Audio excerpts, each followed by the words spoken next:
for you.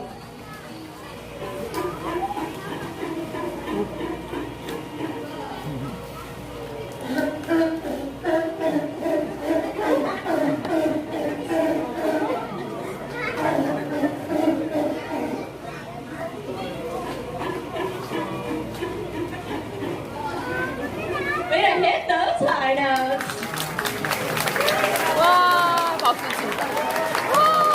Now the next difference between Sea Lions can be found right on the side of our star's body, and it is its strong and powerful front flippers. Now our star showed those front flippers for you. They may look a little flimsy here on land, but don't be fooled. Sea lions do use those front flippers to propel themselves through the water, swimming at speeds of up to 22 miles per hour. Now seals, on the other hand, use those front flippers for steering in the water, and they use their hind flippers in a side-to-side motion for propulsion through the water, swimming at speeds of only up to 12 miles per hour.